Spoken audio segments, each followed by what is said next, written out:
Yo, what's up, everyone?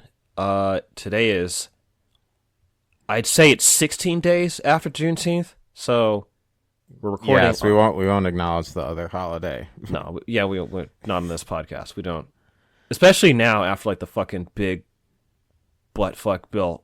Anyway, we can probably talk about that too. But yeah, today is Saturday, July 5th. This is another episode of Real Sankara Hours. Your favorite Pan-African socialist political podcast, because we definitely need independent black media these days.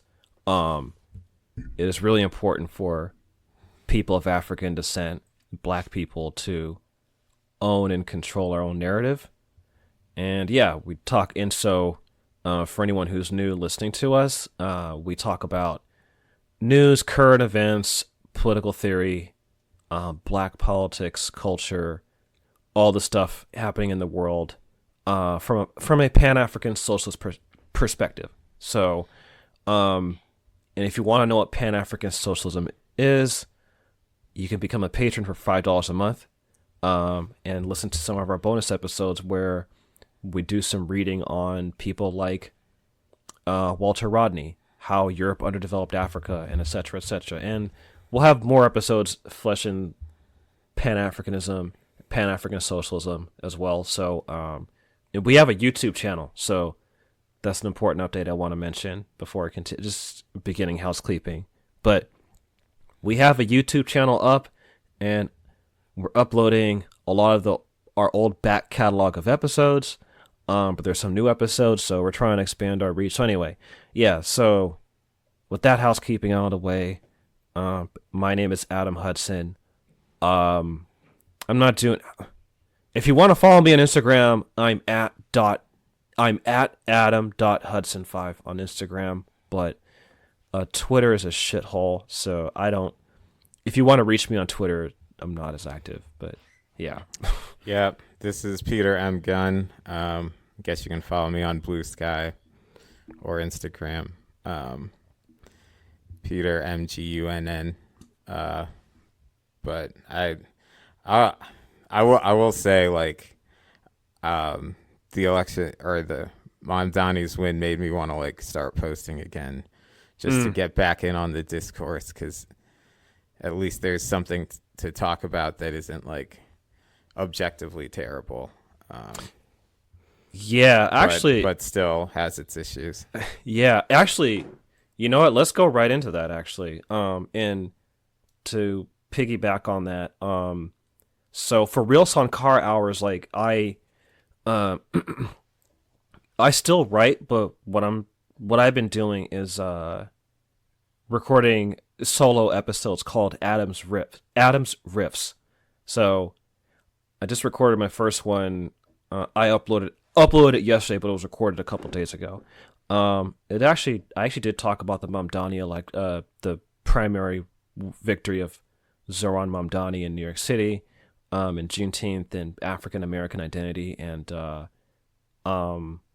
so that's like on Real Sankara Hours. Basically, like if you follow Real Sankara Hours, our website is realsankarahours.org. You can listen to us like on a bunch of different streaming platforms, but trying to expand on YouTube because it seems like a really good way to reach people more and more. But yeah, so I've been doing like kind of solo episodes as well. So like, you can follow each of us like individually in terms of like our writing and like commentary and stuff like that. But yeah, let's talk about like Zohran Mamdani. So, the jihadi Marxist. yeah. So, wait, yeah, if Peter, only. Yeah, wait, Peter. Yeah, why don't you begin with your thoughts on Mamdani? I think I had heard his interview on Chapo like 6 months ago. I was like, he was on Chapo? Oh shit. Yeah, a few months ago. Okay. I was like, he sounds pretty cool. And I was like, but it's just another DSA person running for office, this being the mayor of New York. And then I'd kind of not thought about it until like a couple months ago. It was like, oh, he's actually getting some traction. And I talked to my friend who lives in New York, who is a leftist. I don't know if he's a I mean, he probably is a downly mobile, non-black leftist gentrifier, and he said he was going to vote for him. I was like, okay, well, he's actually making progress. And then, but because it was also just like, who is going to be the mayor? Because it seems like everyone was done with Eric Adams. And the fact that the only person they had to bring out was fucking Andrew Cuomo, I think really galvanized people. Such to the point that the fact that like he is running a very ambitious platform. And so I do support it, on its face, because I feel like just every city is just, unaffordable and having the soul sucked out of it in America, in the United States. And so if he can pull it off, like, and actually, turn the city around, like, I do think that is a major win for not just the left, but like working people. But it is a little, he's in it now, and I do recognize he's a very skilled communicator. Like, I respect. Oh, yeah, he is. I mean, because the other thing was when then, they just tried to make the whole election about Israel. And I think the biggest, like, the thing I'm happiest about is to have seen that backfire. Like that clip at the debate where they asked everyone, like, would you go to Israel? Would you? It's like, oh my God. Why, Zohran, why aren't you going to Israel? It's like, why the fuck? His response was good, because like, why the fuck should like the mayor of an American city go to like any foreign country? I mean, I know, like, yeah, there are mayors, like, they do make trips overseas, right? Like, that's not uncommon for mayors of cities in the U.S. To like make international trips, but like, for it to be like a fucking requirement that like you have to go to Israel, it's only Israel. It's like, what if like he can't go to, like, I don't know, maybe like the DRC? He can't go, like, you know what I mean? Like, he can't go or like any of the Caribbean countries, right, that have a lot of New Yorkers, right, from yeah. them. Only Israel first and foremost. And so, yeah, and just seeing the media just work overdrive to try and discredit him, and that it didn't work, gave me like a lot. It did. I hate to say, like, it gave me some hope, but it was just nice because the left we condition ourselves to accept like loss and failure so readily. Mm-hmm. So then when it was like, oh wow, it's over, and Cuomo conceded that night, I was just like, oh shit. And then it kind of hit me like a couple of days later, which it doesn't mean he's going to be the mayor yet. They still have to, get through the general election and everything that's going to come out after against him. But, and see, with that whole thing about him checking African American on his, which like is a real smear job. So that's why I'm hesitant to make this comparison.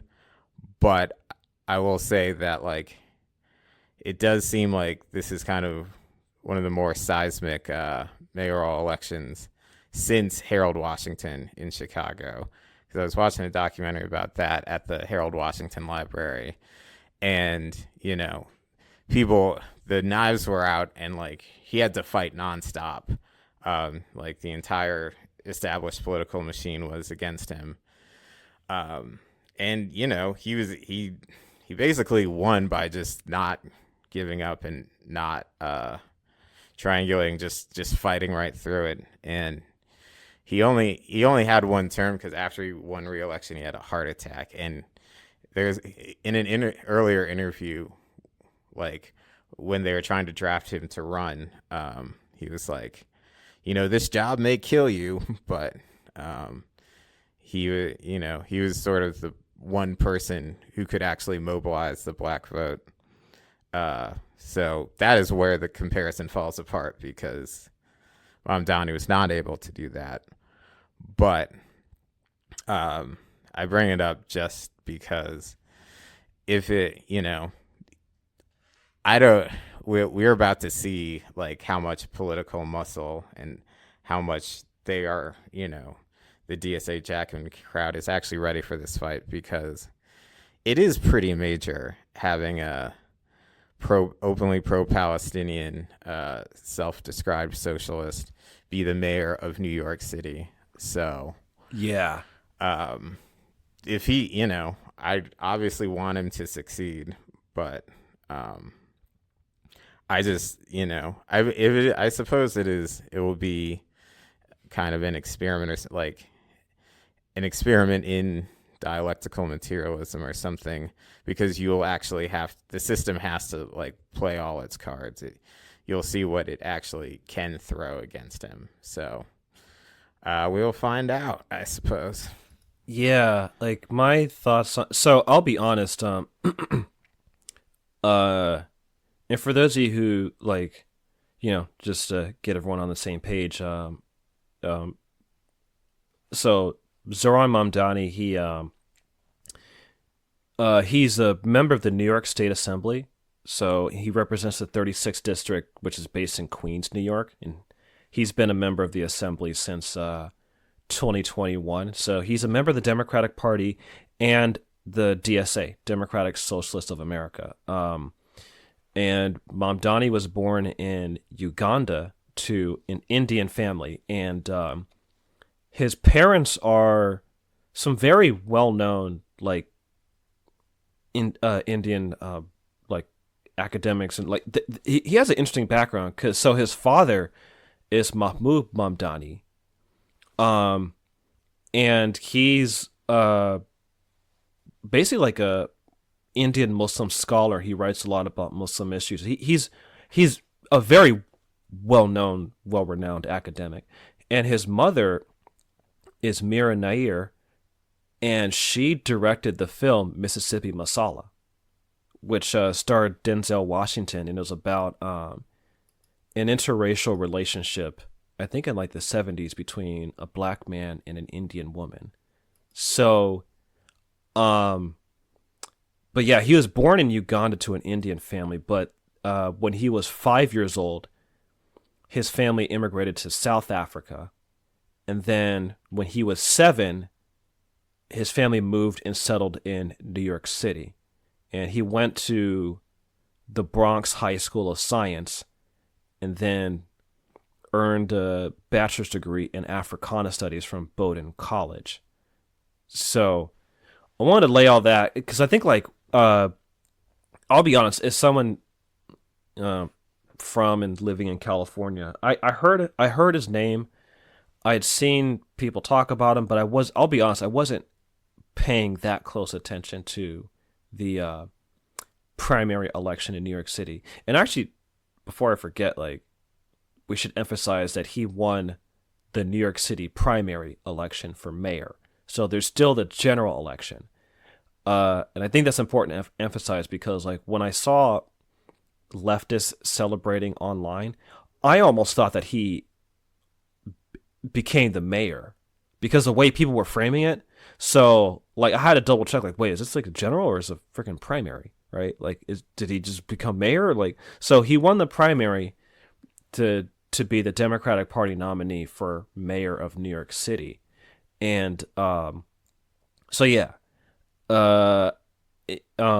Anyway, so yeah, I didn't really pay attention. That's why I skipped that he was on Chapo Chapo. So like so that just shows like I wasn't paying that close attention to the election in New York City. I heard about his politics, but I'll be honest, I was like, okay, well, I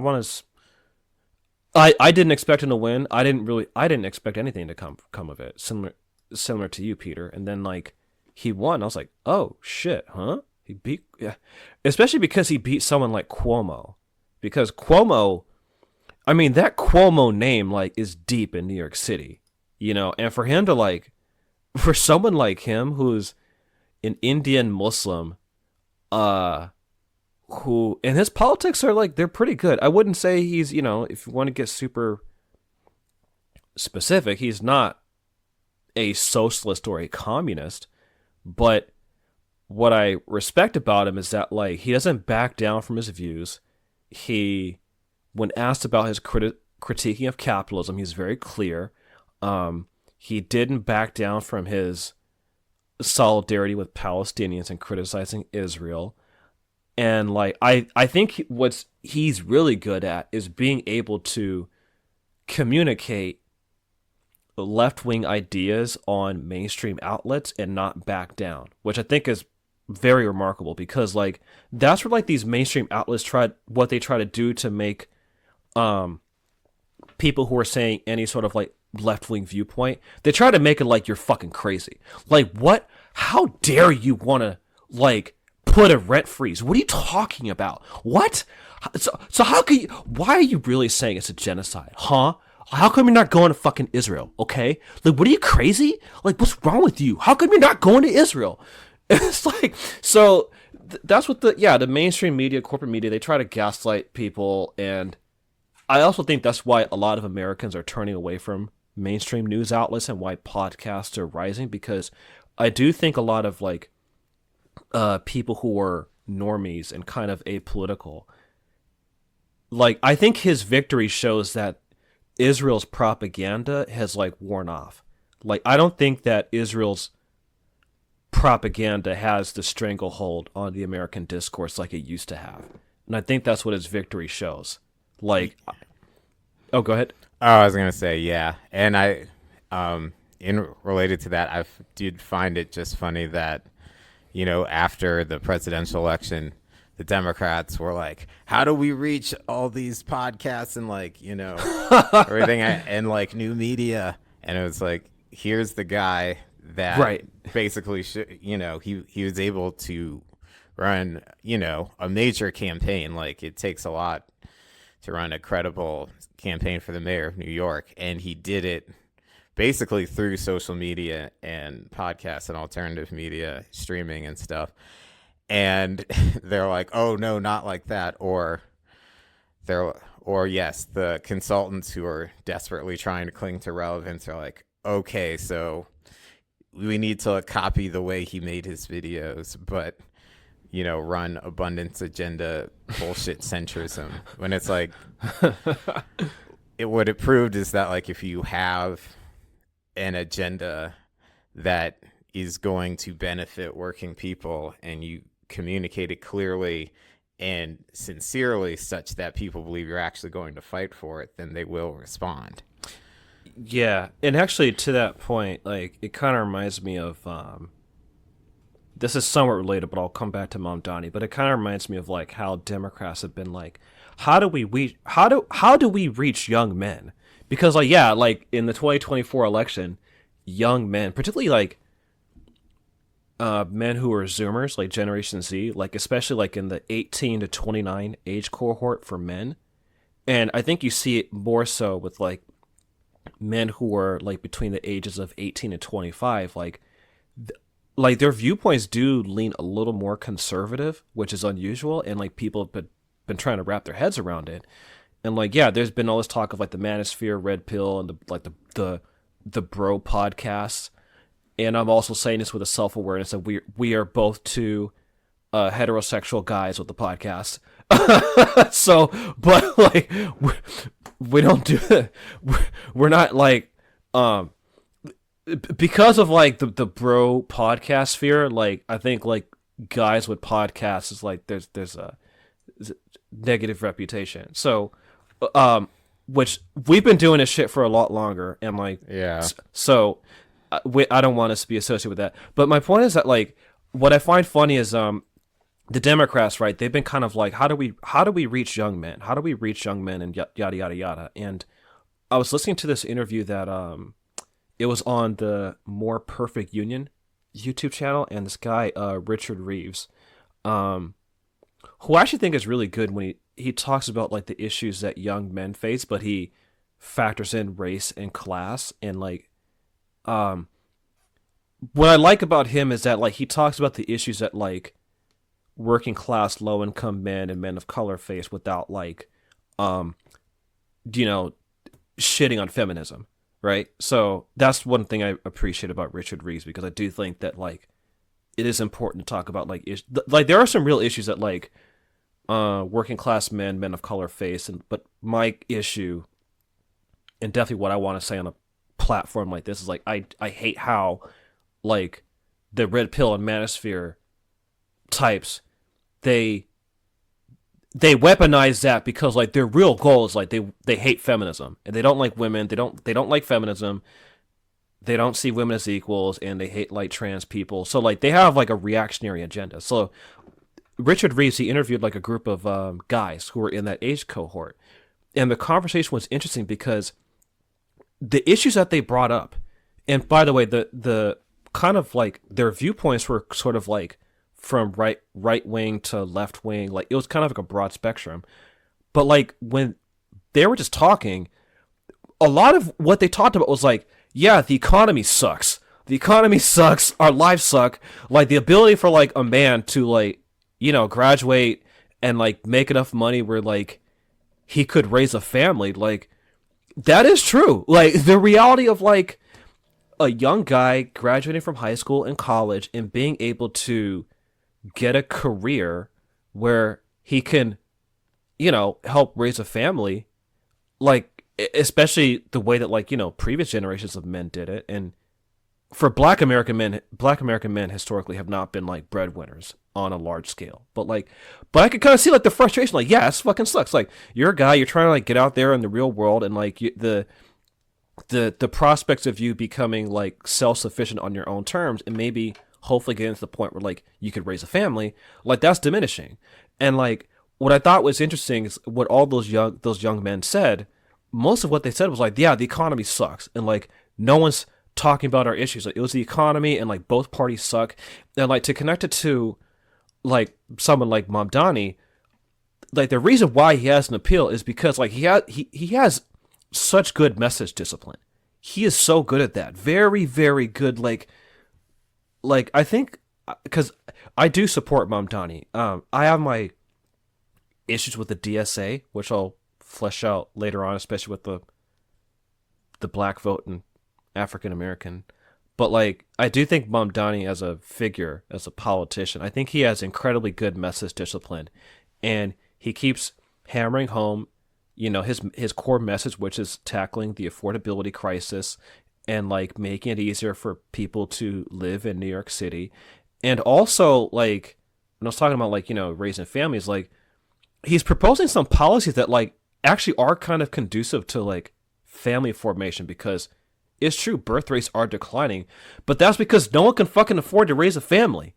Like the cost of even giving birth, like put aside childcare and all other shit, right? The cost of giving birth is like thousands of dollars. So like, can you really blame women who are like, you know what, I don't want to have a fucking kid because it's too goddamn expensive? Like, who the fuck would? Like, so someone like Mamdani, his policies would, you know, for all these like kind of trad people who like are complaining about declining birth rates, someone like Mamdani, his policies would be conducive to like healthy family formation by making shit more affordable. But I think that's his appeal. He has such good message discipline, and he's hammering home the issues that everyone is concerned about, not just New Yorkers. And like with the Democrats, they don't want to tackle the issue of like, well, their solution with like the economy is not, they don't want to redistribute wealth. That's what the whole abundance agenda as a client people, they don't want to redistribute wealth. Their thing is like, you know what? We just have to get rid of regulation. Like their whole shit is market driven shit versus like, no, the issue when it comes to like affordability in the economy is not because of like, there's too much YIMBY red tape. The issue is fucking like the interests of landlords and private equity buying up residential properties. Like that's why rents are going up. That's why housing is going up. Um, and like, yeah, someone like Mamdani's proposing like building like, affordable housing, proposing a rent freeze, which definitely a mayor can do. Um, that is why someone like him is resonates with people. And also, I think like with Israel, I do think there are a lot of like normies who look at all the money that goes to Israel, and like every politician's like has to kiss Netanyahu's ass, right? And it's like, my life in America sucks. It's getting shittier. Why the fuck are we spending all this goddamn money to Israel? Like, even if you're someone who's not like super well read on the Middle East, on a core level, I think it could strike people as like, hey, fuck you. Why the fuck should we give all this goddamn money to Israel and spend it on more wars when people's lives are just getting worse economically? And so anyway, I think that's why I think someone like Mamdani, why he resonates with a lot of people, and I think he has good message discipline. I will say that. Like he should be, if he's victorious, I think he would be like a good case study for message discipline for people on the left and getting his message across. Yeah. Yes. I mean, his skill is that he can make like stuff that, policies that the mainstream media would want you to think are fringe policies and make them sound normal and things that should be done, because they make sense and not because, we're trying to do a revolutionary radical agenda. So we need the most radical sounding policies, which it is like in this context, in this current political climate, a lot of what he's proposing is pretty radical, but it shouldn't be. And he's good at making it not sound that radical. And also, I do think like the general American public is a little over Israel because it's in your face all the time. Yeah. Like, so even if it's not like, oh, this is a, overseas like foreign international affairs issue that people who care about that are paying attention to, every American has to have put in front of them all the time. And, enough of them are able to, even if they're not pro-Palestinian, because a lot of them aren't, and a lot of them will express their dislike of Israel in not the most politically correct terms, if you're just talking about like Jim Bob or whatever. But I do think overall, unless you are like an insane evangelical Christian Zionist, I think the general American public is like, they might be like, they still might think like two-state solution or something. But I think overall, the strain of reactionary isolationism that always pops up in American political imagination is definitely, I think, more prominent here, because at the very least, it's just like, why are we involved in this to this degree? Why what does this have to do with us? What does this have to do with my life? Why do I have to hear about it every single day? It is good that as they tried to basically, because I remember in 2018, Dennis Kucinich ran for the governor of Ohio, and he was running like backed by Our Revolution against Richard Cordray, who's head of the Consumer Financial Protection Board, and that was like the establishment Democrat pick, and they turned the whole race into a referendum on Syria. Shit. Yeah, because Kucinich like promoted peace talks, and so they just started calling him an Assadist, and it was just like, what does this have to do with Ohio? Right. Wait, I'm trying to. Sorry, now you just brought. Wait, what year? So he ran for 2018, right? Yeah. Okay. Yeah. Yeah, because I interviewed the guy who's running his campaign for the Columbus Free Press, And I just remember that sticking in my head. It was just like, this is what they do when they're out of options. I mean, it worked. He didn't really run that serious a campaign or whatever. He got cleaned, and like the Democrats, Ohio's not going to elect a Democratic governor in a long time anyway at this point. But the fact that that's all they had, and like that, those are the kind of tricks that, you know, the consultant class has. That's all they have left.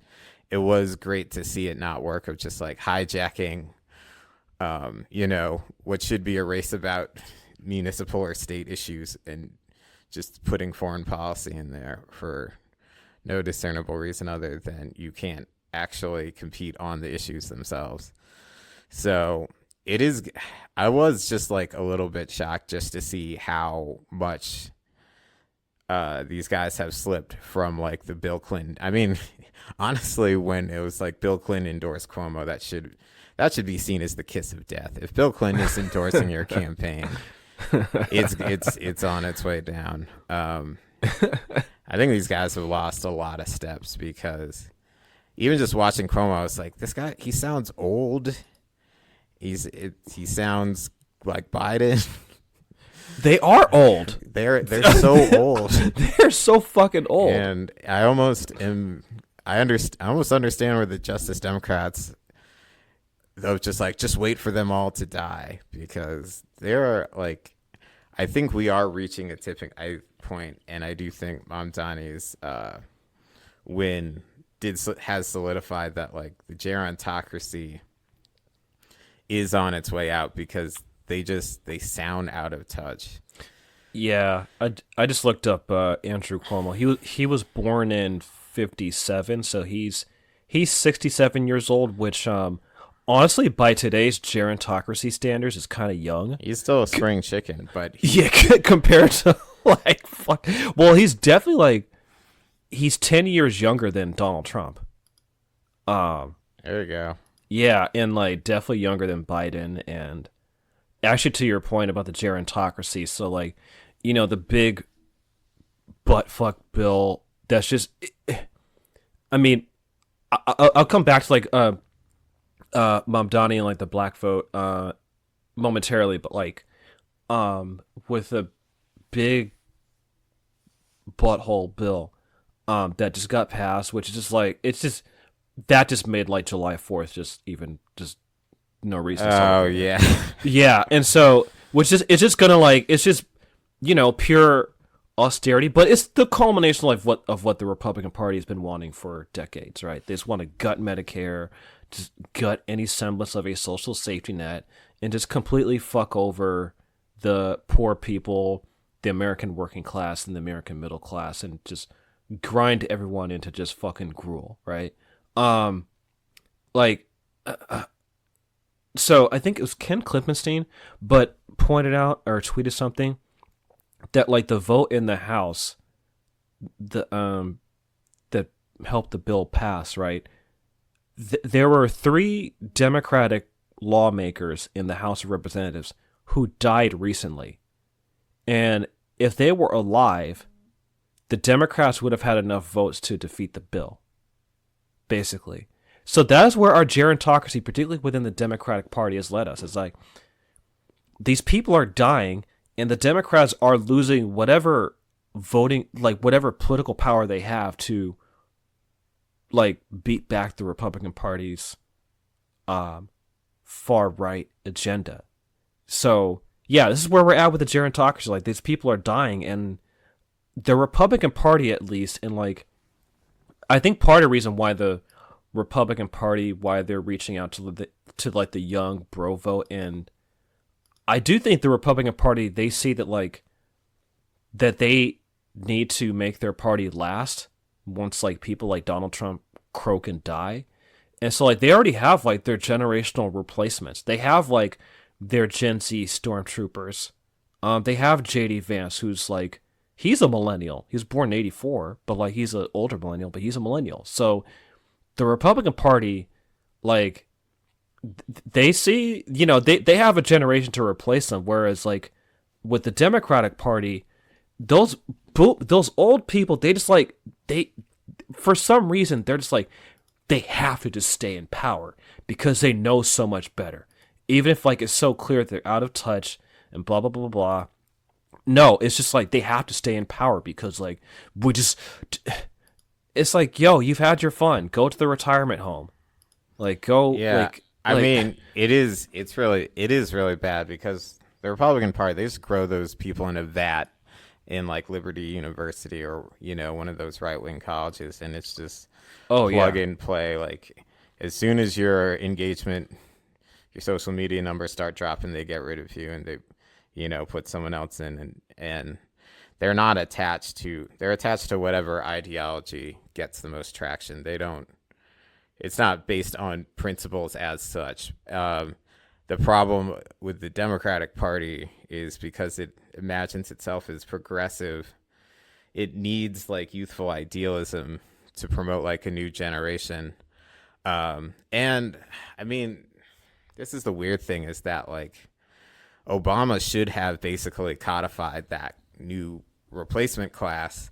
But I think just he himself he was not interested in like building the party or anything like that. Like he was interested in being president. And now that he's done, I mean, every time he shows up, he like, for someone who is like basically still very much politically like in his primer, you know, he still has a lot of years left to be like that figure. The fact that he basically has no interest in being the face of the Democratic Party, and, you know, so it's just fallen back to the Clintonites because it is basically the Clintonian mafia that is still has a hold on it, and they're vindictive and they are in love with triangulation. And so, you know, just from a pragmatic, cynical perspective, like all the way, you know, from Occupy Wall Street to BLM to like the Bernie, there's all these social movements that had all this, you know, youthful energy. And, you know, as you'll get to probably later, like the civil rights movement, the Democratic Party was able to integrate those activists into the party, and that created that class, that political class. And because the Democrats, they're like, no, we need you to bend the knee first before moving you up, because that's more important than preserving the future and just being like, yes, we got to do a little social democracy. And, you know, we'll have to figure out how to get the donors to deal with it. They're more just in love with the donors, you know, and that tension doesn't really exist in the Republican Party of like what the people want versus what the donors want. Yeah. So, but even so, like the Democratic political machine is supposed to be able to square that circle, and they just have not really had an interest in actually doing that. And so that's why it is, you know, at the precipice where like, you know, someone has to actually push it over.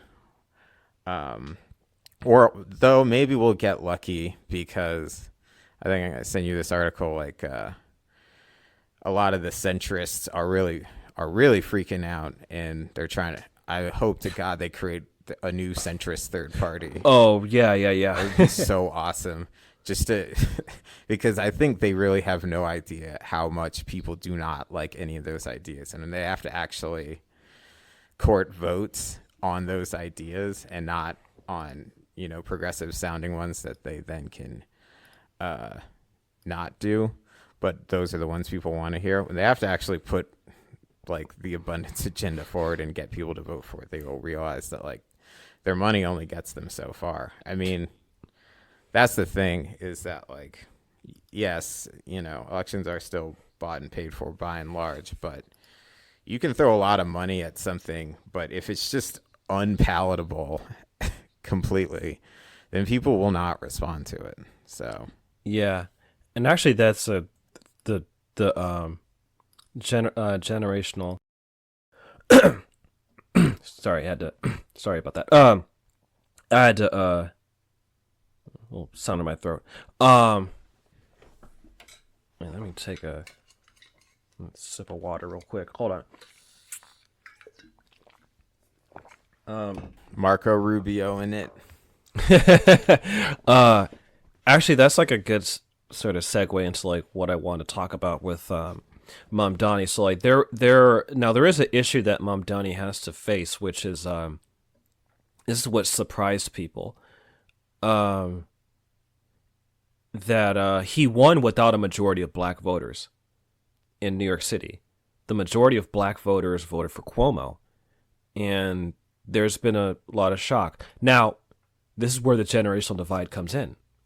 The majority of like black millennials and Zoomers, like younger black voters, the majority what Mamdani won that cohort. He won basically black New Yorkers of our generation, the millennial generation. So, but for older black voters, he lost out on, and so like that's why he didn't win a majority of black votes. And people have been, it's caused some like people have been pondering like why and like where does that leave black voters. And there's this interesting article in the New York Times. The headline is Mamdani triumphed without a majority of black voters. Where does that leave them? The subtitle is Black city leaders are worried their influence is waning at a moment when the rising costs that Zohran Mamdani put at the center of his campaign are pushing black New Yorkers out of the city. And then we get into the sort of kerfuffle that happened recently, speaking in New York Times.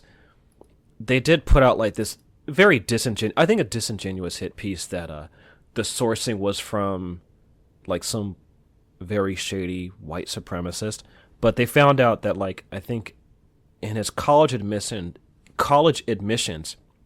in 2009, that when it came to like the race ethnicity box, and like look, some people are like, oh, that stuff shouldn't exist anyway. The reason why those boxes exist on those forms for census purposes and otherwise is it helps to document if there's actual like ongoing racial inequality, right? Like in order to identify a problem, you have to document it. You have to collect data on it. So the reason why, you have to check those boxes is like, it is a way to do data collection to make sure that like,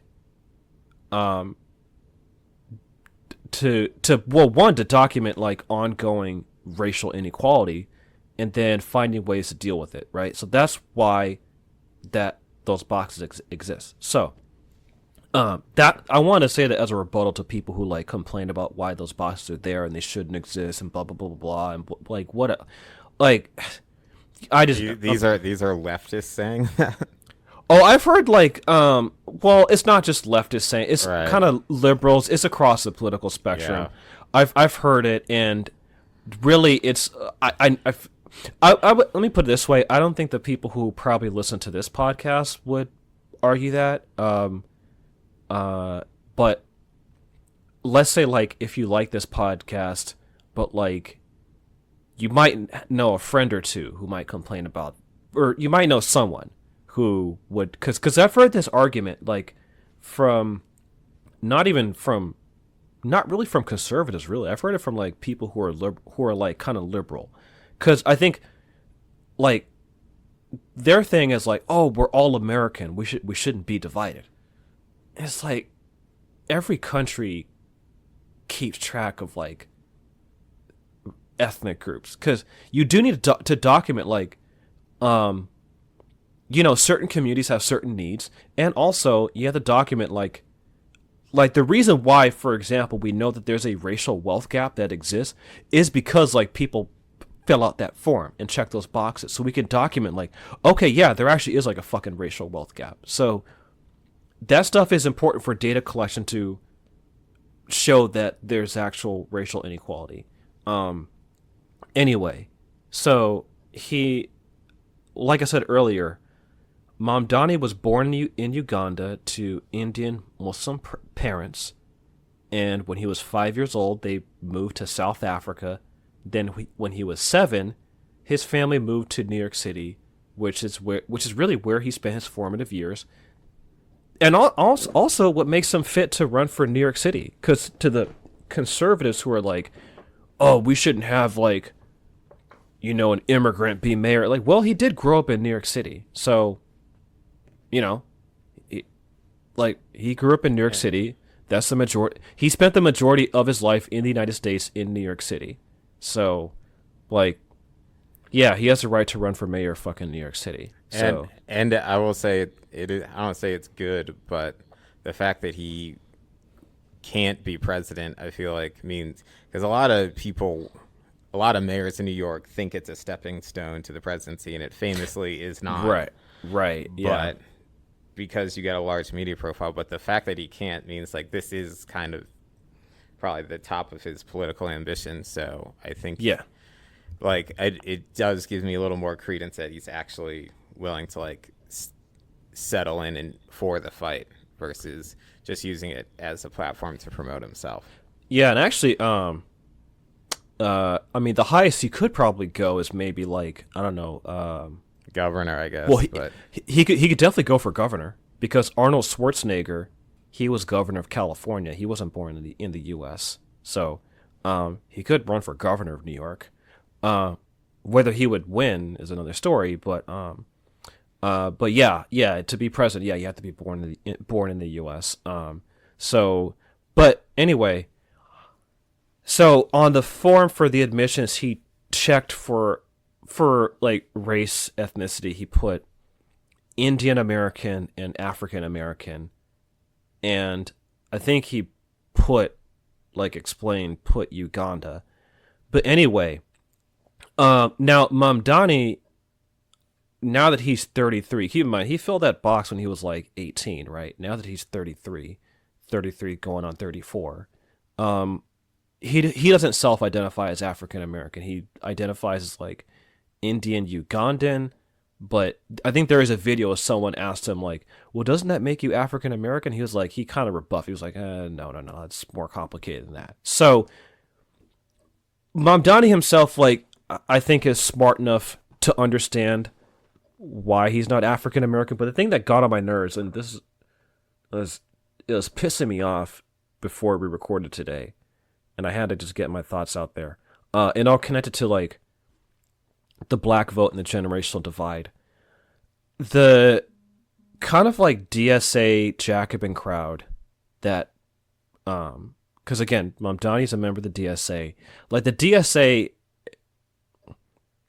they have a bad track record of reaching out to black people and building an alliance with black people.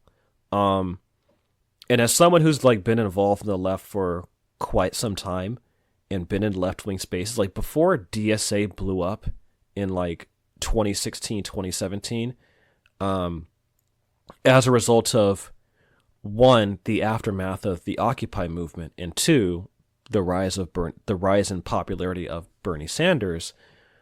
Before the DSA became like the major left-wing organization in the U.S., the left in the U.S. was like kind of splintered in three main organizations. So there's the Revolutionary Communist Party, Maoist, who there's like a cult of personality around like Bob Avake.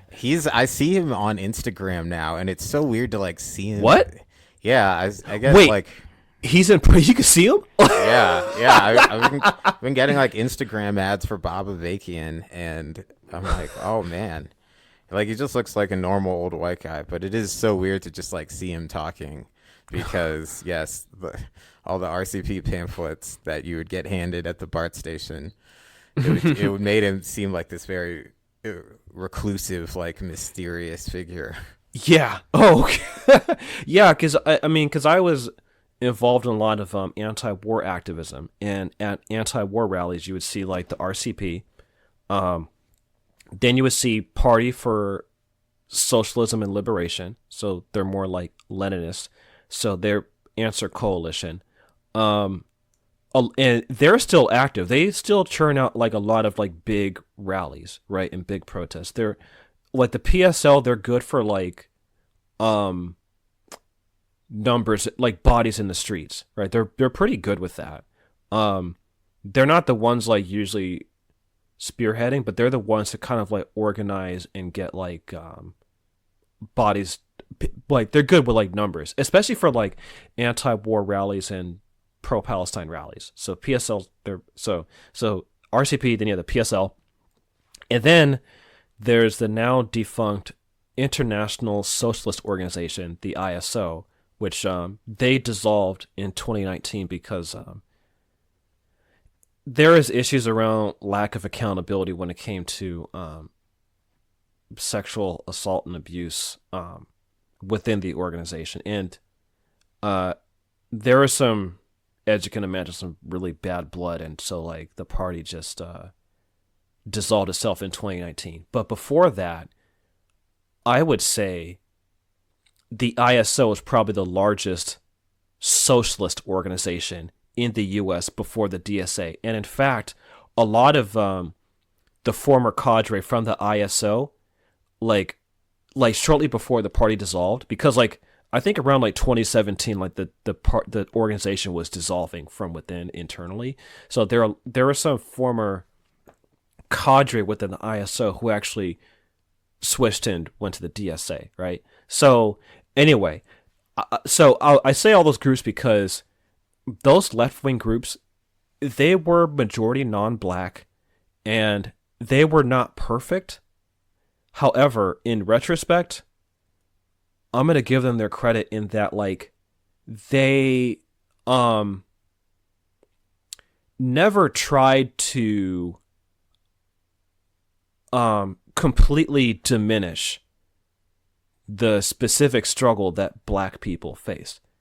They didn't always have like the right lingo to talk about it, but and like I said, they were far from perfect. I just want to make that clear. But they didn't do the whole like identity politics is dividing the working class thing. They never did that, from what I can remember. I don't like the ISO didn't, that wasn't something they would say. PSL wouldn't say that.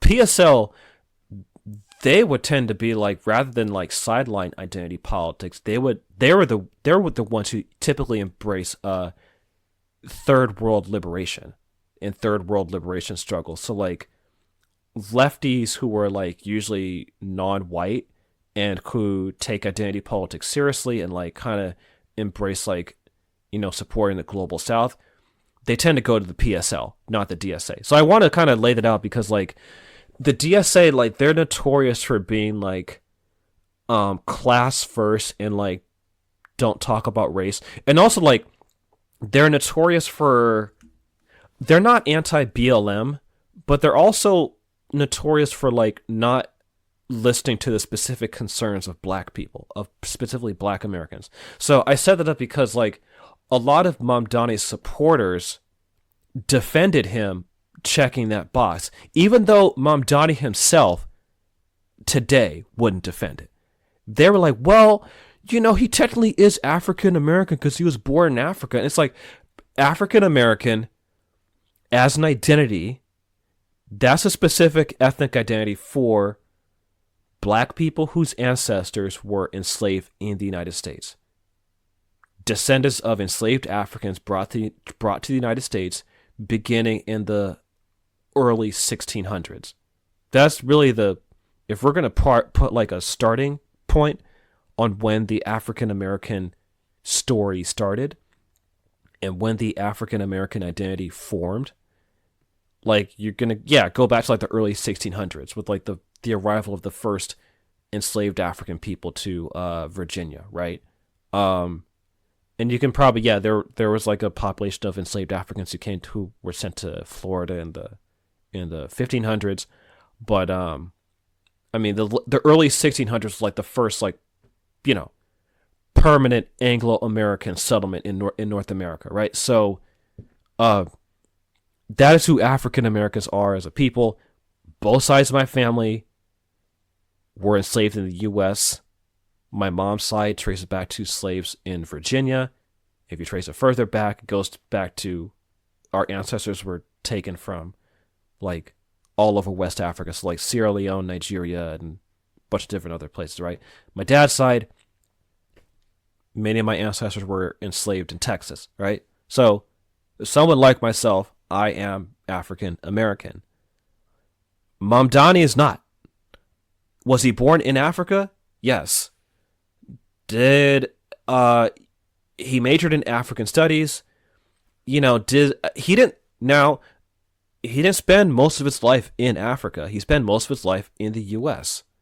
Did the fact that his father is an Indian Muslim who is a scholar on Africa and did that shape his upbringing? I'm pretty sure it did. I'm not gonna take that from him. He majored in African studies. I'm not gonna deny that him being born in Uganda and his family's background in Africa, I'm not gonna deny that it shaped his upbringing. Absolutely not. However, that doesn't qualify. He's not African American because that's a specific thing. And what was annoying me earlier today is there are a lot of non-black leftists who were defending him doing that, even though he himself wouldn't defend it. And I'm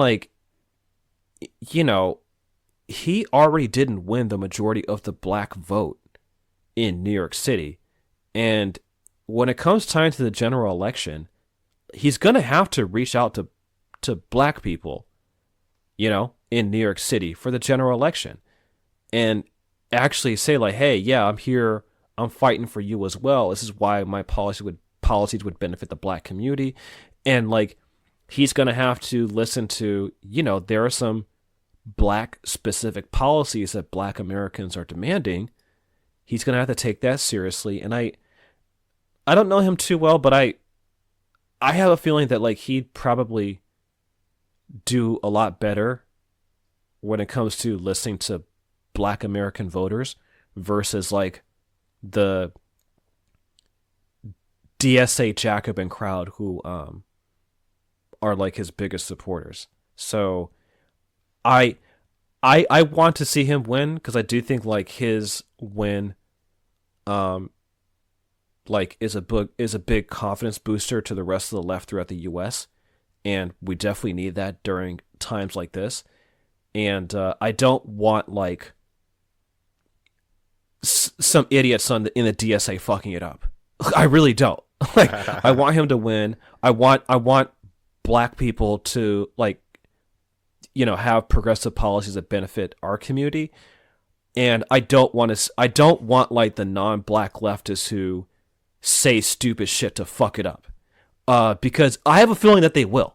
I'm going to be honest. I have a feeling that they're going to say some shit that black Americans are looking at. Because there's a thing, what people aren't understanding, black Americans are checking everybody now. Black Americans are looking at, what non-black people say on the internet and are huh. Oh, I thought, you guys are with us and you're on the POC, we're all in this together. And, black Americans are looking at the internet and oh, wait a second, huh? Is this what Asian Americans think about black Americans? Is this what Latinos think about black Americans? Because living here in California, yeah, there are a lot of Latinos who are not white, but if we're talking about checking boxes, there are a lot of Latinos who check that white box on forums. Even if they don't look white, there's a lot of Latinos who do not look white and who would not be seen as white. They'll check that white box. So, if people want to have that conversation about checking fucking boxes, we can have that conversation. But I also thought it's so disrespectful to African Americans as a community because people treat our culture as an all-you-can-eat buffet, and anyone can just walk in and sit their fat ass and just fat ass it on anywhere and not wash their hands and just grab a bunch of fucking food and not tip the service and act a damn fool. People treat African American culture like that. There is this, I think, some real disrespect that people do treat how people approach African American culture, and politically that can translate into overall dismissiveness over African American specific concerns, which I honestly think there's a lot of people in DSA who are guilty of it. I'm not going to tar and feather every member of DSA because I'm pretty sure there are plenty who like don't think like that, who want better, and I'm pretty sure that they have their own internal divisions as well and internal discussions. So I'm not gonna say on this platform that this applies to every person in DSA, but like I do think within like that kind of DSA Jacobin, Bernie Sanders left cohort, yeah, like a lot of them can be incredibly fucking dismissive over black people's concerns, and it is kind of causing issues because, like, you know, if Mamdani's able to win at least in the primary without a majority of black voters, then it kind of leads like, oh, because I've seen some people say this on the internet that like, oh, okay, we could win without black people, which basically means like, yeah, fuck black people's concerns. And I think if like you're a leftist in the US and you're going to spout like leftist rhetoric, and if you're really like about that shit, and if you want to like change America for the better, I'm going to say this very plainly and clearly. If you are a leftist, and if you're a leftist in the United States, and you're not willing to, at the very least, take the concerns of reparations for black Americans and land back for Native Americans, if you're not going to take those concerns seriously, in my honest opinion, you have no business calling yourself a leftist. Because to me, it's like, that makes me question like what your goal is. Like, if you're trying to be a leftist and like change the world for the better for all of humanity, like you have to look at a country like the United States that was based on the enslavement of Africans and the theft of indigenous land. And if you want to make things better, yeah, there is a specific debt that is owed to the people whose ancestors were victims of those major atrocities. And anyway, I just want to get that off my chest, but I do think like I think like whoever's like organizing Mamdani's campaign, I'm not going to read the whole article in the New York Times, but it does touch on those issues of like the one thing I will mention is oh, okay, here we go. This actually kind of summarizes the tension right here. Is in this article. I'll just read this part and then yeah, like it says the new dynamic creates a fresh sense of uncertainty for black leaders in New York who worry about whether their influence will wane at a moment when rising costs, which Mr. Mamdani put at the center of his campaign, are pushing out growing numbers of lifelong black residents from the city entirely. By the way, I actually think that probably played a role in like the black vote for Mamdani, is that there are a lot of black New Yorkers who can no longer afford to live there and can't even vote in New York because they left. Because out here in California, it's kind of similar. Like there are a lot of black people in Oakland who would have been in black local politics in Oakland, but no longer live there because they moved out because it got too fucking expensive, got gentrified. Anyway, yeah, it says currently 25% of voters in the city are black. The politics of the city are shifting, said Reverend Rashad Moore, who was black and the senior pastor of First Baptist Church in Crown Heights. The tough part that we're wrestling with, he added, is Zohran won with support of liberal progressive white folk. Are these the same progressive white folk that are pricing us out and we can't live in the community? That's the tension.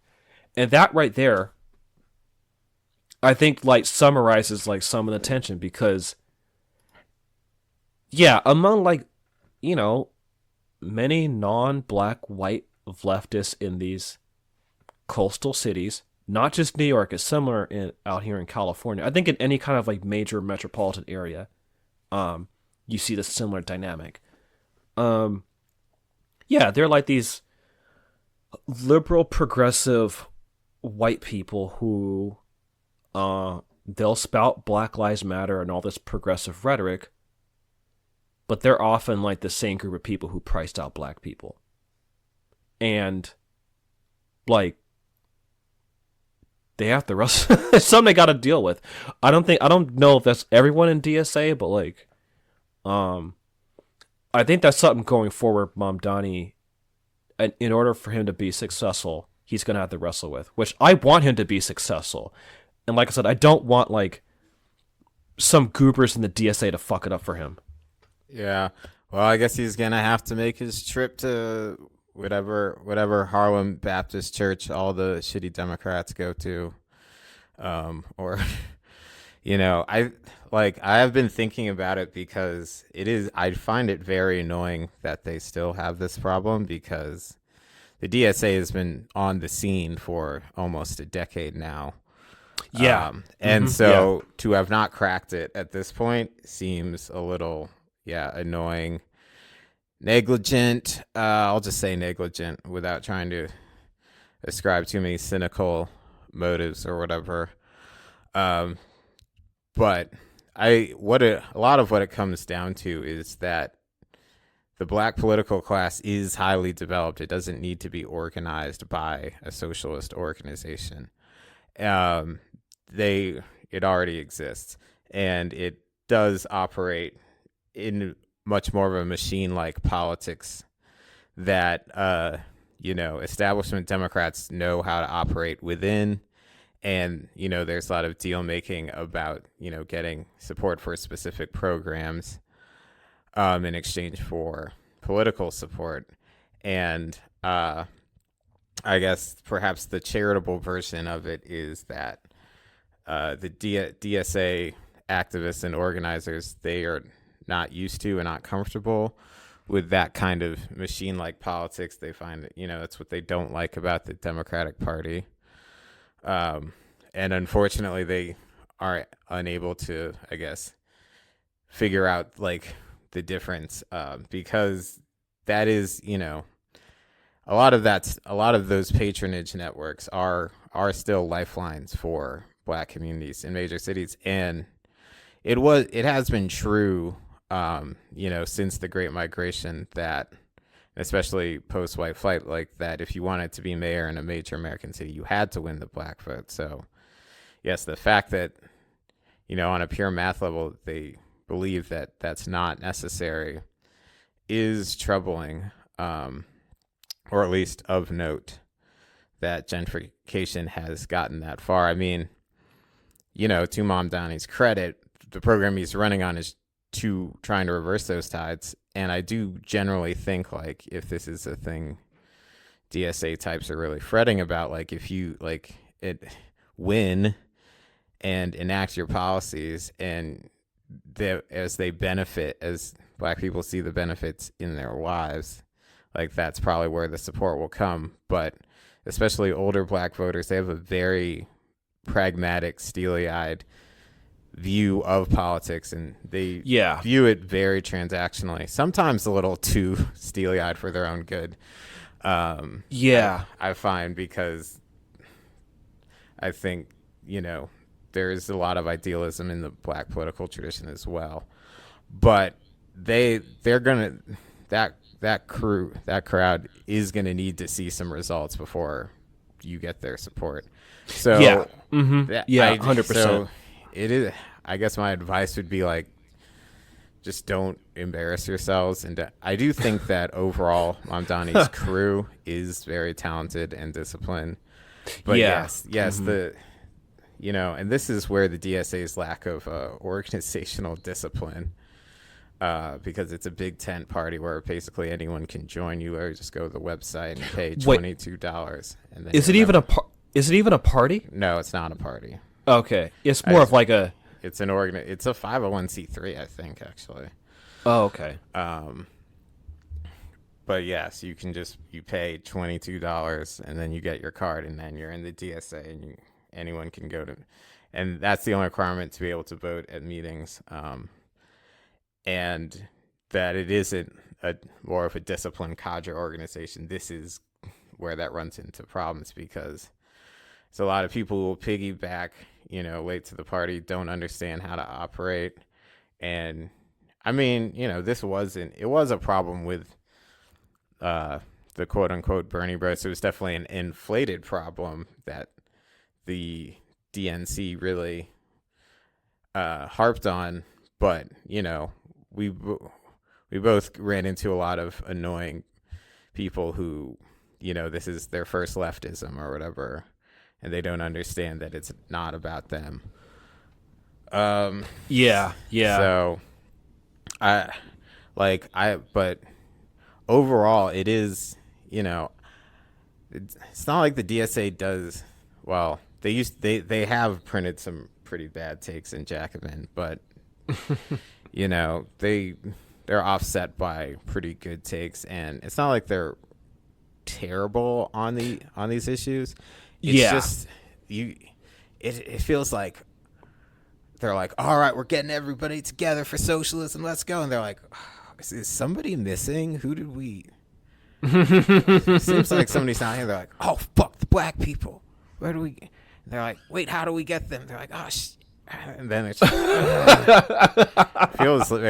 feels very much like a forgotten homework assignment. Yeah, as a teacher, that's a great analogy. Yeah, it's like students is like, yeah, I told you to turn your assignment. Like, wait, shit, really? What'd you like? Yeah, it's on the board. Like I told you. Like, yeah, I told you like 3 weeks ago. This is due on this date. Like, what? Huh? Oh shit. Okay, yeah, that's like DSA. It's like this. As a teacher, it's like the kid I told, yes, this assignment is due. Here's what to do. Right here it is. It's on Google Classroom. Here's the instructions. It's due on this date, and like blah blah blah blah. If you need help, but like I'll explain it. Da da da da. It's like obviously once I explain everything, it's up to the student to do their fucking work, right? It's like you explain this to people. You explain this to people in the DSA. This is probably what you should do. And like, oh shit, we forgot to do. Yeah, it is like a forgotten. It's like a very important homework assignment that's like worth a significant portion of your grade. Yeah, by not reaching out to black people, like because and I think maybe some of them are betting like you can just peel enough off through social media, but to get the kind of galvanization that I would say they probably want and think should happen. I mean, I would say is necessary for any successful socialist campaign. Yeah. It takes a long work. You have to organize in those communities and be a known presence such that people trust you. Yeah. Which is, and not show up at election time the way the shitty establishment Democrats that you hate do.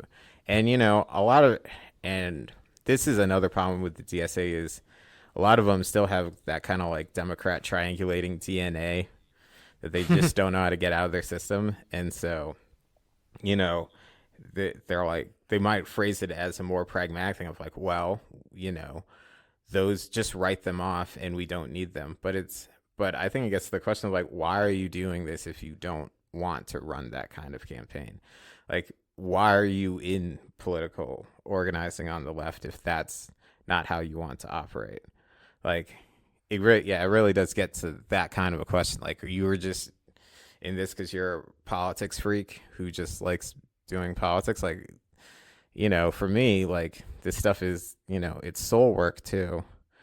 And so, like, you do, it has to be effective, but we are allowed to be like, we should be doing the things that we want to be doing, not just, having a consultant in our head saying this is what's quote unquote most effective, even when it's not.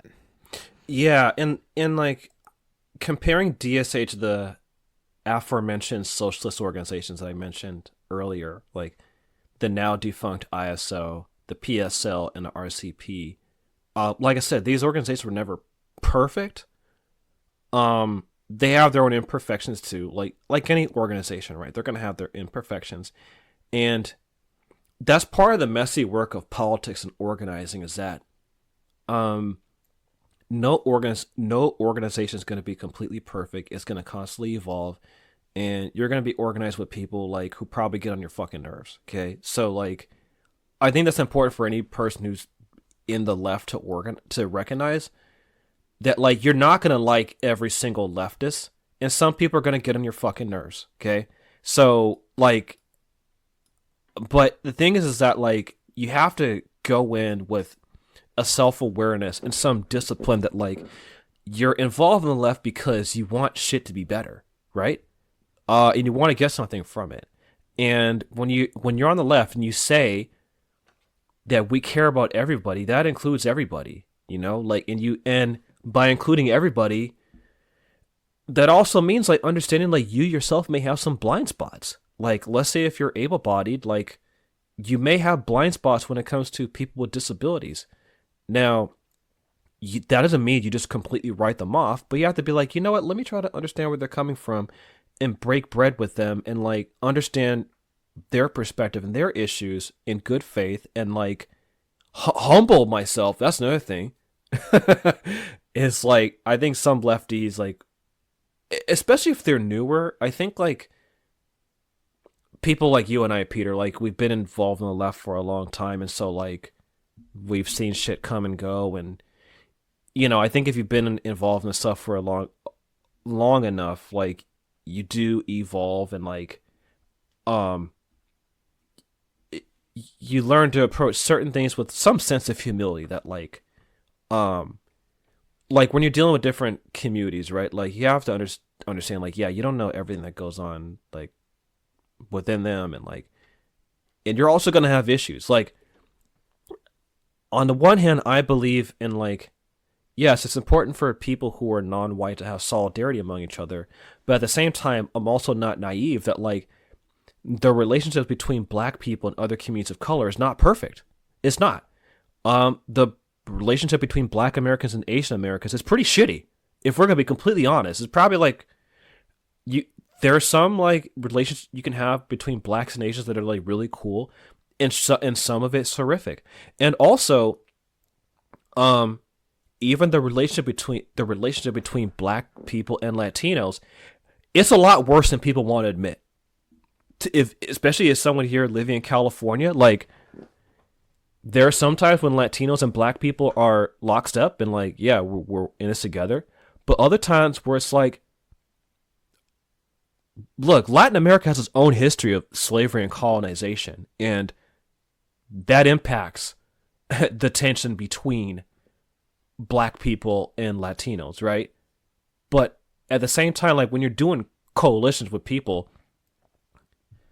you have to keep your eye on the prize and like be like, okay, we're aiming for something bigger than all of us, and it's worth working together even if we don't like each other, because hopefully the end result will come out of this where all of us are happier, right? But in order to get to that, you have to be willing to understand where people are coming from. And when it comes to the DS, I can go on and on, but like I don't.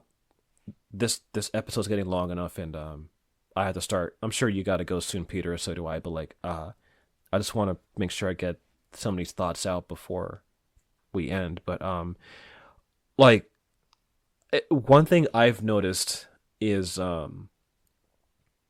like post Bernie, there are a lot of people who are joining the left now who were not in the left as long as we have been. Like, and I'm not saying that to like gatekeep like it's an exclusive club. But what I am saying is that like I can tell like there's some things that like maybe some people haven't like figured out because like they're new to this stuff, right?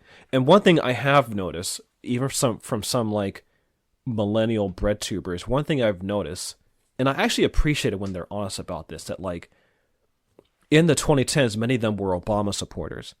And then what happened is that like the promise of Obama, like things like his legacy wasn't like, they realized like, hey, wait a second, like Obama kind of sucked, right?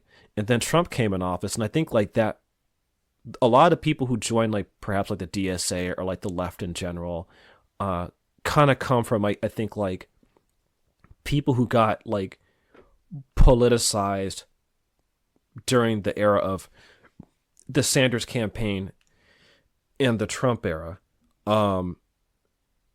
And a lot of times that meant getting politicized online. That's one thing I've noticed. Versus like your politicization goes through being with real people and knowing different activists and understanding different activist groups, and like that's definitely for myself. That's part of like my political intellectual growth was like actually being on the ground, like organizing at protests, and then moving from that into being a freelance journalist for most of the 2010s. And so to tie it all back, right?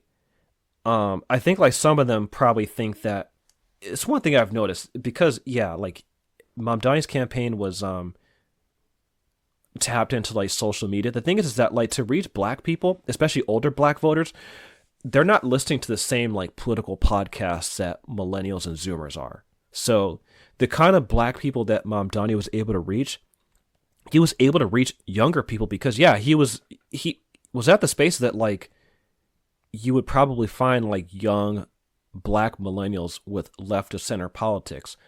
With black people who are a little bit older, one, the way they consume their news is different. The way they consume politics is different, and like the way they approach the way they approach politics is different. And yeah, so much of like black political machinery is attached to the Democratic Party apparatus, and so that's why like Democratic Party politicians with name recognition are able to turn out the black vote because, to your point, Peter, like there is a machine there, and that machine is attached to, for better for worse, the Democratic Party. And the reason why it is, which I explained in my solo episode, it does go back to the civil rights movement because it really started with Franklin Delano Roosevelt, when the Democratic Party started to embrace like labor rights and started to embrace somewhat civil rights. Roosevelt obviously wasn't perfect when it came to, like how his New Deal was like didn't completely benefit black people. So like he wasn't perfect, but that was a starting point where like the Democratic Party was beginning to kind of move away from the Dixiecrats to the Democratic Party that we know today, right? So Roosevelt started to transform it with like labor rights. Then Kennedy, he openly embraced civil rights. And his brother, who was Attorney General, Bobby Kennedy, who, by the way, for people who don't know, RFK Jr., who's the head of the Department of Health and who's anti-vaxxer, that's his father. So JFK's brother, Robert Kennedy, who was the Attorney General, he's the father of RFK Jr. So Apple fell very far from that tree. Oh yeah, very far. So like yeah, like Bobby Kennedy was Attorney General during the Civil Rights Movement, and he was in communication with Dr. King. So then obviously Kennedy gets assassinated in '63. His vice president Lyndon Johnson, becomes president. And when Johnson signed the Civil Rights Act in 1964, that is when like the black community became attached to the Democratic Party because black people did get something major, the Civil Rights Act. And that changed so much of like the kind of millennial multiculturalism that I think a lot of millennials take for granted. That was a result of the Civil Rights Act and then the Voting Rights Act. That's also why someone like Zohran Mamdani can live in the United States. Because the Civil Rights Act, like that also changed immigration law, which obviously Trump is trying to reverse, but that was a major gain from the Democratic Party. So hence why like there is this attachment between the black baby boomer political machine and the Democratic Party. And yeah, you're right, Peter. Some of those black boomers can become too transactional, and they themselves are also very out of touch. Because what I would say to them is that the Democratic Party that they remember during civil rights is not the Democratic Party of today. Like Lyndon Johnson wasn't like I don't think he really loved black people at all. He said some racist shit. I believe when the Civil Rights Act passed, he said, I'll have these niggas voting Democrat for 50 years. Well, I guess it's about due, but yeah. I believe he's quoted as saying that. Yeah. So, yeah, that's what I would say to like black boomers, the older black voters, is that the Democratic Party that they're familiar with is not the Democratic Party of today. And hence why there is a very real generational divide between young black voters and older black voters that definitely came out in the New York City primary with Mamdani's win, because Mamdani didn't get older black voters, but he got younger black voters. And I also think that New York City's gentrification, like, I think that played a role as well. But yeah, the DSA, or I just think non-black lefties in general who like care about revolution and transforming America and like want to build coalition, like you have to, and I think it's probably maybe some white lefties just feel a little awkward of like, I think they probably feel a little bit intimidated, to be honest, about like approaching a majority black like space and being like, oh, we're one of the few white people, like what the fuck do we say? But my thing is like, those same like kind of DSA crowd, like they'll go on and on about like how it's completely possible to talk to reactionary elements of the white working class and get them to socialism.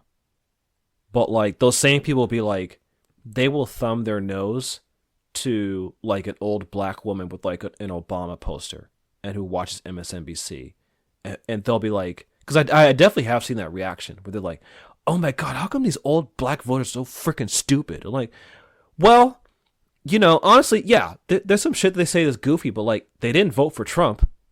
Like at least that, versus like, I don't know, if you talk to like these white lefties in DSA space, I'm pretty sure they got an uncle who voted for Trump. So, like, my point is that yeah, you're gonna encounter people whose politics, like, when you're actually organizing normal people and talking to real people, you're gonna encounter people whose politics that like, are either reactionary or just freaking goofy. And part of that work is like, yeah, you have to break bread with people and build a relationship, get them to trust you, and then like they can see like, oh, okay, yeah, what you're saying in this message of socialism, I see why. Yeah, it sounds like a good idea, right? So, anyway, that's all I have to say. I don't want to. Yeah, I think I'll probably have my parting thoughts as such. Speaking of like, newly minted leftists are awkward at talking to black people, and then also the New Deal, because this problem has plagued the left throughout all of American history. But the Communist Party of the USA in the 30s took it very seriously, and you would get basically broken in going to the Deep South to organize tenant farmers. And like at the Comintern, Stalin would be like asking, the CPUSA leaders, like, why aren't you organizing more black people? And they, they came up with, the program of self-determination for the Black Belt, which, was way more than any other white-led progressive organization was offering black people at the time, and it worked.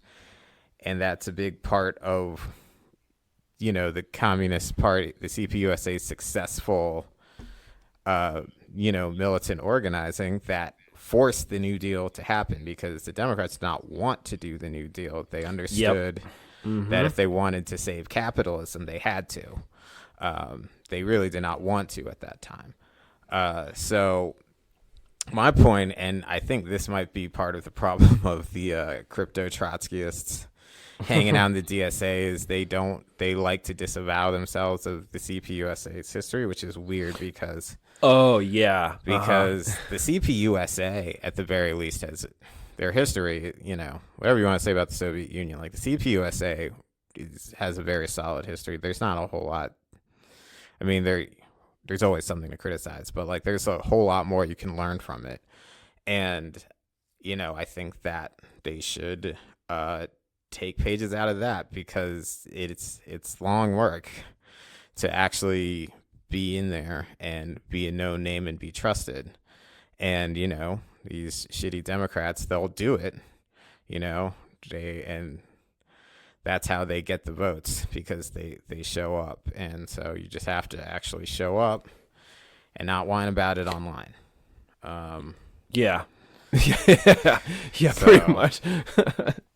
So yeah, that's probably all I got, and the library's gonna close in like 15 minutes anyway. So Yeah, okay. Well, that's a good note to leave off on, and yeah, like I said, like there's a lot. Like I was thinking about it, like reflecting earlier last night that